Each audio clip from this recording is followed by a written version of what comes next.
In the 1950s, a high school diploma was a virtual guarantee that you could find meaningful work and secure financial prosperity. The 1980s brought us degree inflation. What was assured, or at least highly possible, with a high school degree was still all but guaranteed with a college diploma. And that brings us to the present. Today's graduates from college are finding themselves in a very different kind of job environment.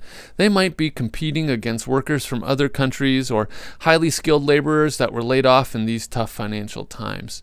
And I'm not talking about bad students here. I'm talking about great kids who did everything that their teachers, advisors, and parents wanted them to do. And that's just the kind of kid that Dan Pink is talking about in his book, Johnny Bunko, in which the main character finds himself at a dead-end job that he hates, even though it looked like on paper that he was doing everything right. Thomas Friedman takes this one step further when he writes in his op-ed piece in the New York Times that one of the reasons the American worker can't compete in the global market is the failure of our educational system. Really? Just a few years ago, I could go to college, get a degree, and I was all but guaranteed to find work, and now you're telling me the system has failed? Well, in fact, that's just what this survey found, that an MBA didn't prepare students adequately for the job search. Are you kidding me? A master's degree in business administration didn't prepare you for the job search in the field of business? That's crazy. Now colleges are saying it isn't actually that important what your major is. Rather, the toolkit that you leave school with, that's the really important thing.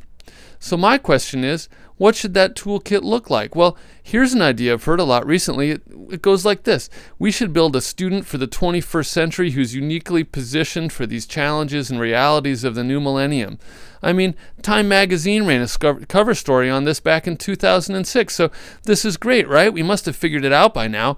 I mean, if we're going to build a student for the 21st century, we better get started, because it appears by my rough calculations that we've already used up 10% of our time. But the only problem is, it turns out that a century is a really, really long period of time. In fact, we have a hard time figuring out what the next 3 to 5 years is going to look like. I have a big interest in education, and I think we all do. We have a huge vested interest in it, partly because it's education that's meant to take us into this future that we can't grasp. If you think of it, children starting school this year will be retiring in 2065.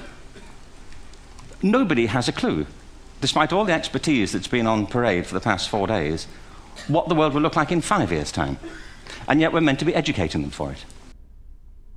Designing an education for the 21st century reminds me of that part in Hitchhiker's Guide to the Galaxy where the race of hyper-intelligent beings designs a computer to tell them the answer to life, the universe, and everything. Oh, deep thought. We want you to tell us the answer. The answer to what? The answer to life, the universe, everything. We'd really like an answer. Something simple. I have to think about that. Return to this place in exactly 7.5 million years. If we're attempting to promise students that we're going to prepare them for the 21st century, but we can't sort out what's going to happen this week, then we're making the wrong promise and we're asking the wrong question. And like the Hitchhiker's Guide to the Galaxy, if we ask a bad question, we're going to wait around a long time and wind up with a really lousy answer. So look, rather than trying to predict what will be important on any kind of time scale that matters, let's start by sorting out what isn't going to be important, say, right now. If you plan on working on any kind of linear, do this, then that, then repeat type of work, if you feel entitled to a job after college because you had a 3.5 GPA, or you expect your supervisor to tell you what to do every day because you memorized all of the relevant information in your subject area, then I hate to tell you, but you're out of luck. These behaviors, while once extremely relevant in an industrial, information-scarce paradigm, represent a great answer to an outdated question. So, if a diploma doesn't automatically guarantee you work for the 21st century learner, then what is the solution? Well, we're coming back to the toolbox approach. But the big hairy question continues to be which tools, which durable literacies are needed. And many people have tried to answer this question. MIT has its 11 new media literacies.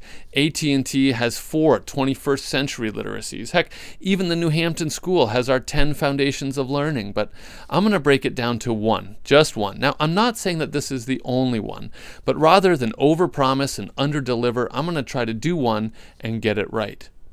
Now, curiosity was the theme this year, and my only problem with this is that if we start from a point of view that curiosity is a thing that you are or are not, then it's an inherently passive thing. And so I propose that curiosity is actually a thing that you do. It's actually active. And I further propose that curiosity is going to be a really useful literacy going forward. So to do curiosity, we're going to look, connect, and create. We're going to look first at the relevant and urgent issues in the world around us, and we're going to look at them from multiple points of view, including ones that we personally disagree with. We're going to connect those perspectives to other ideas, other people, and fields of study, and then using new tools and new media, create something new in the world that expresses our response to what we've seen. Now, we're going to actually do this thing in a program that we call the Junior Urban Adventure. To find out more about the Junior Urban Adventure and the ideas I'm talking about here, please go to juniorurbanadventure.blogspot.com. I would love to hear from you because, hey, what do I know? I might be wrong.